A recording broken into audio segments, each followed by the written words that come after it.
So, Miss Mildred, thank you so much for letting me join you and interview you.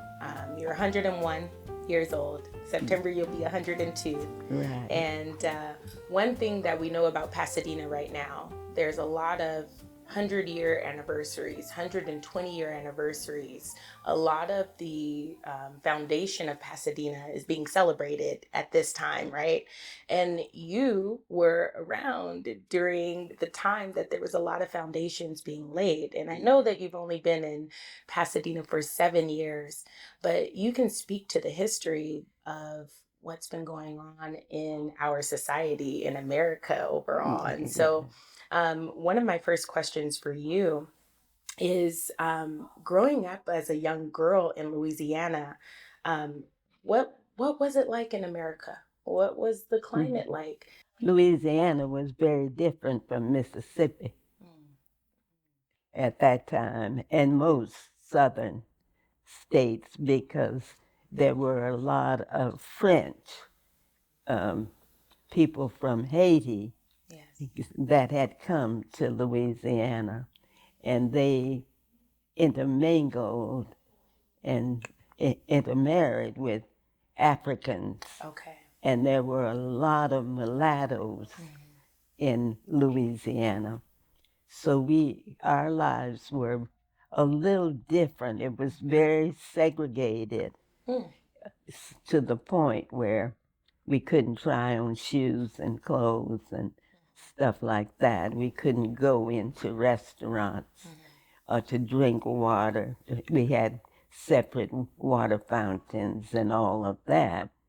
But in my community, we were definitely separated from white people. We didn't mix and mingle with them. Our schools were segregated.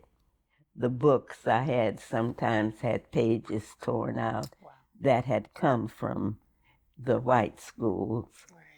We had one book, new book, and that was The History of Black People by, get my mind, but that Carter G. Woodson. Carter G. Woodson's Yes, yeah. book. And of course we wrapped it in paper to protect it, and we were taught to honor, to love ourselves, and to be humble, because humility cannot be humiliated. And we learned how to approach people with that kind of humility and strength and knowing who we are. Yeah. I can remember there was an army camp in Leesville, not far from us. Okay. And the soldiers would come into DeRidder sometime, and white soldiers would come and be downtown in the drugstores, drink, they would have food and those kind of things. And one day I was walking downtown going home, and one of them was outside of the drugstore, And he called in to his buddies. He said, "Hey, come see this pretty nigger." And of course they come out, and Yeah. and I was embarrassed and afraid also, Yeah. because I didn't know what they would do. But I stood still and behaved as though I knew who I was, Yeah. and they let me go Wow. without doing anything. How important was what you all read in Carter G. Woodson's book about the history of the Black person? How important was Well, that to your it was identity? more about Africa. Mm. And of course, we had been taught that Africa was the dark continent, and the people had no language. You know, when they would show them in movies, they would have a luga luga kind of language. And so we learned different. Yeah. And that was very important. Yeah. Because when we would go to movies and see Tarzan with all those black people acting stupid, you know, and not knowing language, we learned that Africa had made the history for Greeks and Romans. That's right. In one of your interviews, you had mentioned your experience going to Africa and they called you white.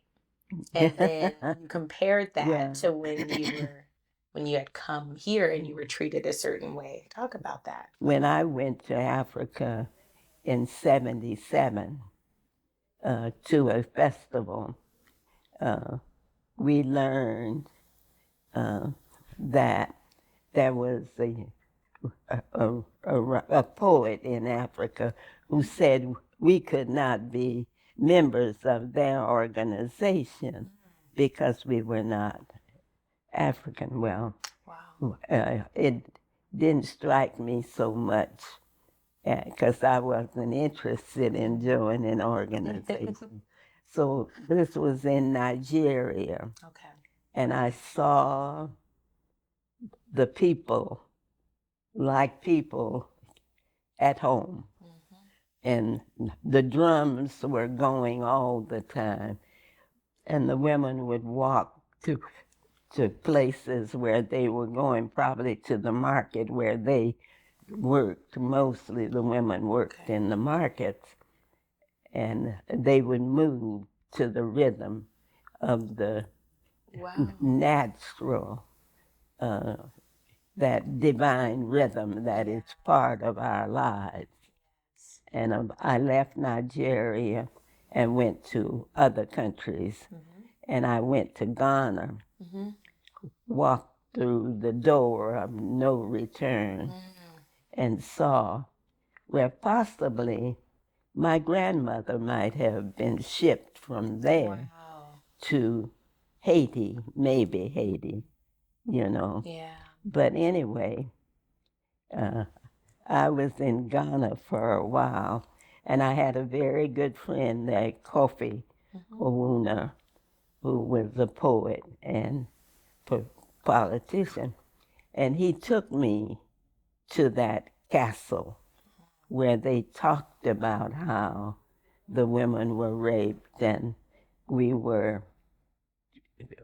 our ancestors were put in the castle until the ships came to take them away to America.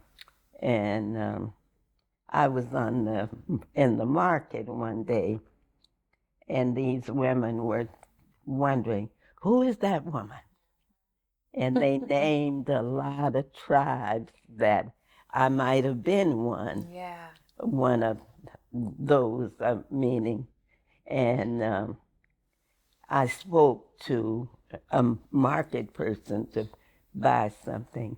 And when they heard my voice, they said, "Oh my gosh, she's a white woman." And I thought, I am of African ancestry, born in America. Yeah. And I belong to neither one. Yeah. was discriminated in America. Then they had called me the pretty nigger, saying she's not one of us. Yeah. And they had said she's a white woman, not one of us. But I will take the best of Africa and America and be free. Freedom, or is it a prison? Well, or is it what we make of it? It is what we make of it. And I realized when I was there, I was of African heritage, born in America. I would accept the best of both and be free. Yeah. And I became free. Yeah. And when I came back home, I applied for a teaching job. Okay. And the only offer I got was in Shreveport, Louisiana, being an English teacher and the librarian for $50 a month. I had been in the state of Washington my senior year at Southern before I went back and graduated, and I knew I didn't have to work for that amount of money. What gave you the courage to say, I'm not going to take this $50 a month because I know that I'm better? Like what filled you with knowing that you could say no to that and turn it down? At Southern University, we were taught Black history. Okay. And I knew, and I had been in the state of Washington, and we were taught to know people. And then we spoke to each other, whether we knew each other or not.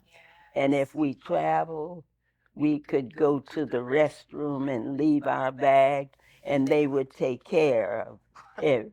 And I learned to know those people who were willing to help me. That's right. And I was quite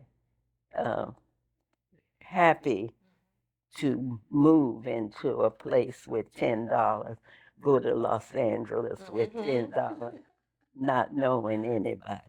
And I was there with a classmate whose brother was there. He was the one I knew that would help us get adjusted. Okay. And being we were two young women in a hotel room, it was very dangerous because they thought we were lesbians. Oh. And those men were very mean, nasty to us. Right. So I knew I couldn't stay there. Yeah, for sure. I had to get away from there.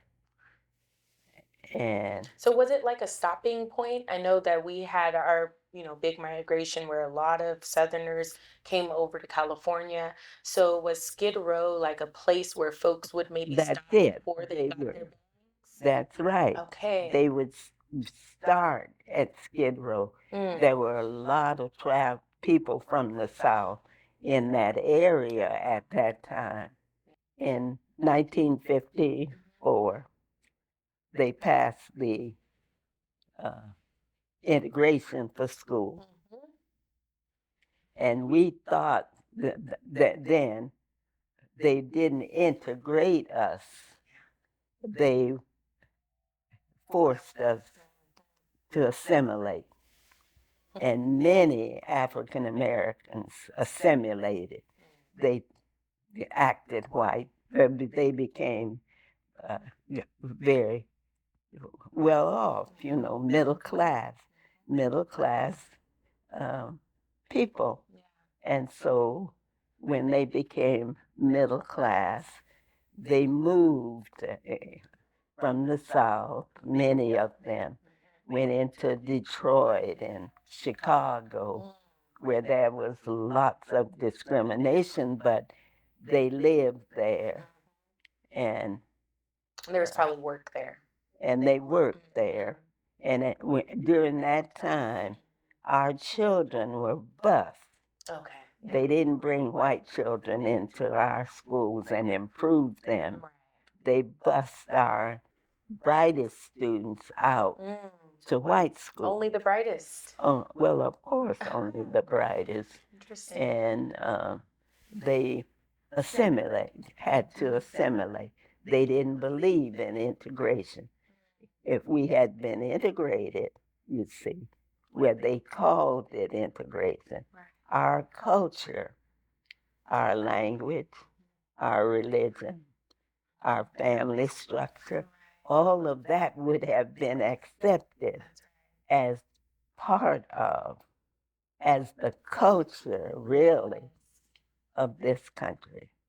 And they didn't do that. They still saw us as inferior. And they taught that to their white children. I think that you made a beautiful point that it wasn't actually integration, even though we call it that. So, Yeah, yeah. we were expected to assimilate, not to integrate.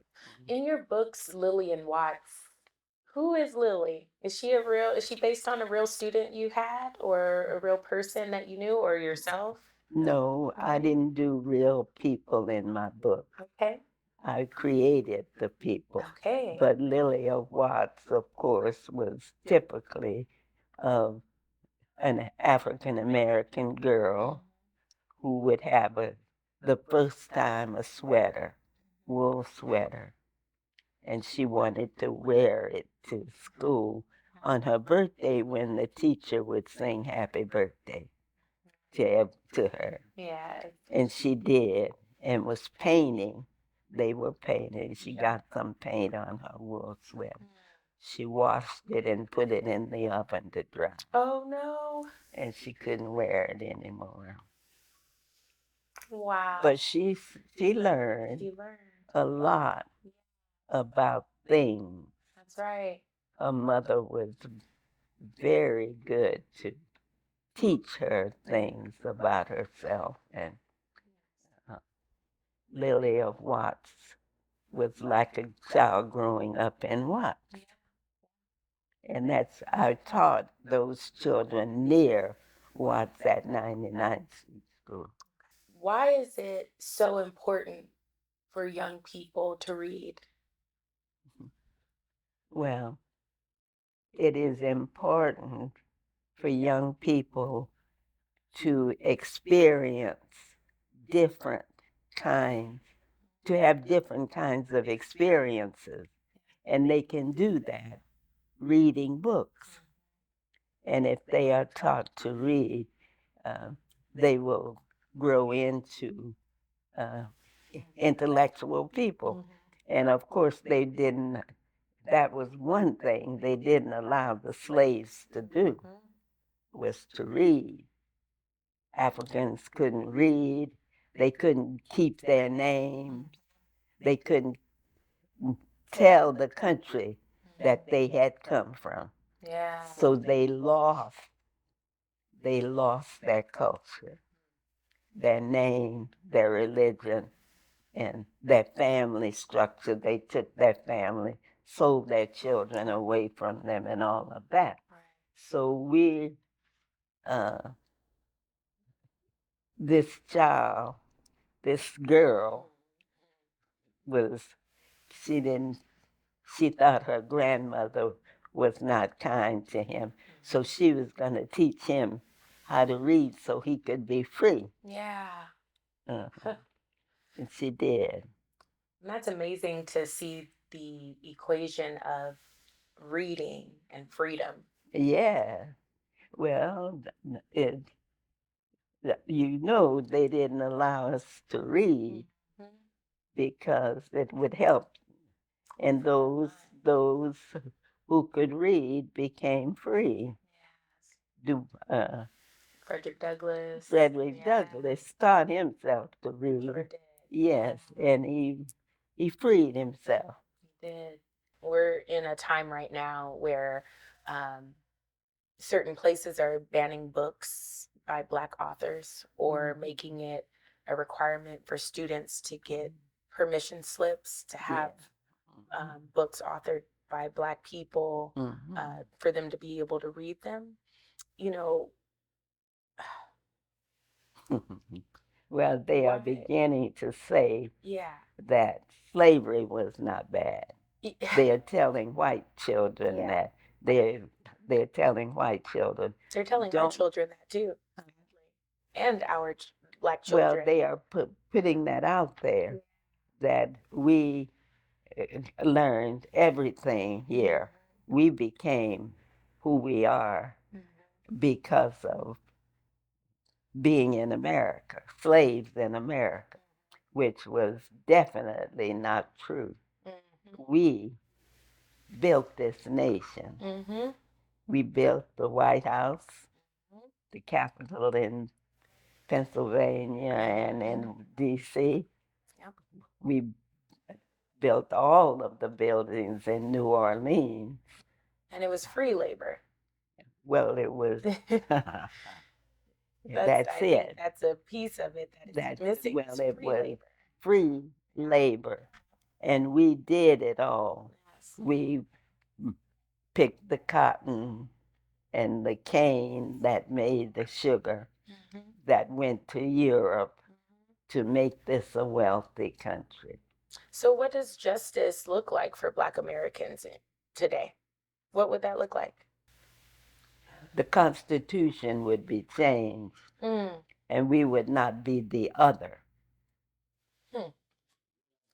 So, You see, we would we would, the other that is 3/5 of a person.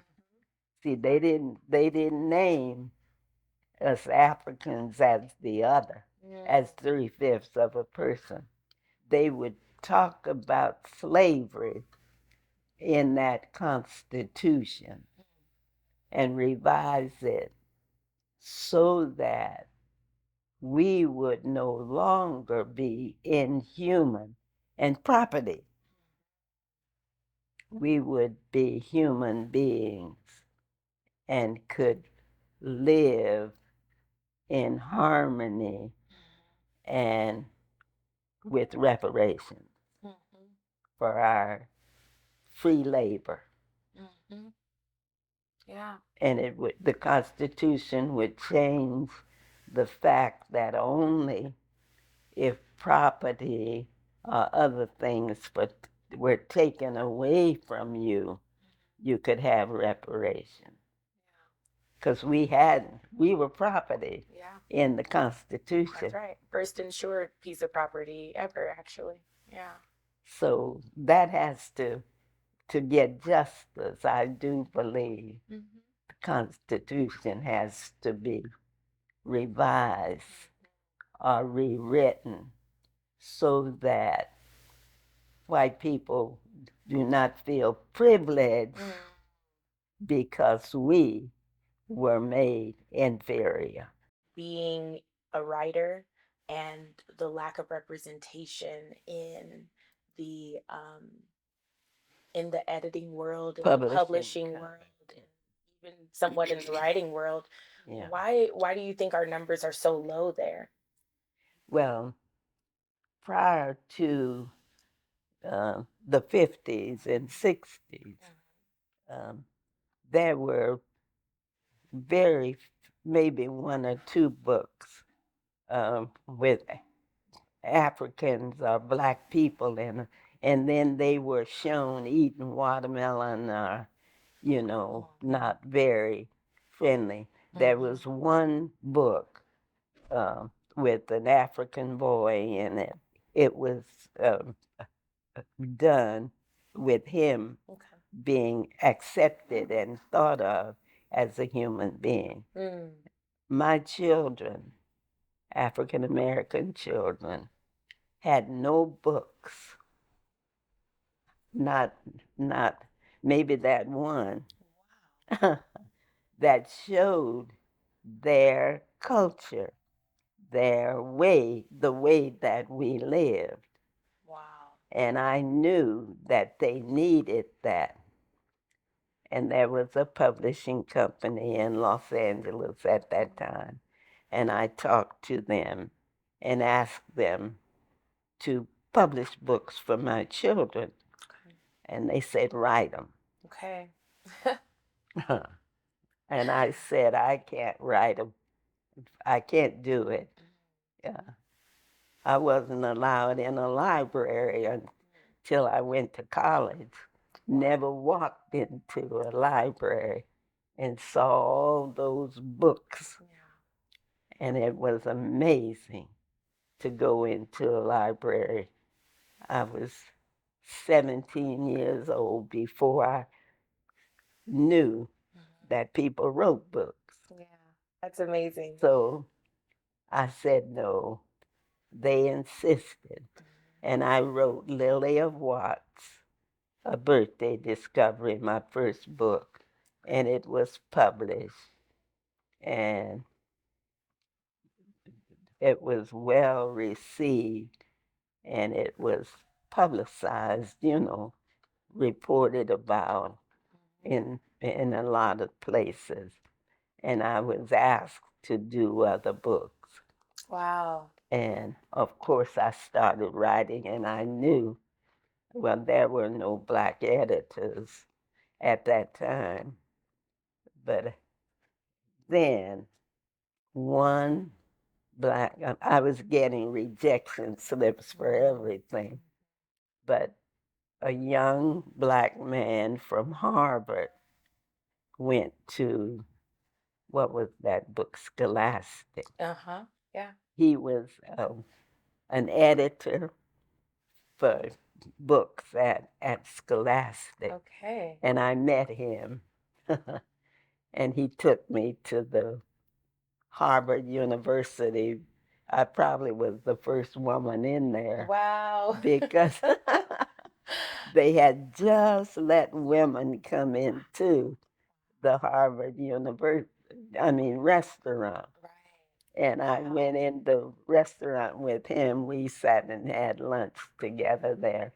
And he asked me to write a book that talked about our lives in Louisiana. Oh, nice. Yeah. And he showed that book to the white editors there.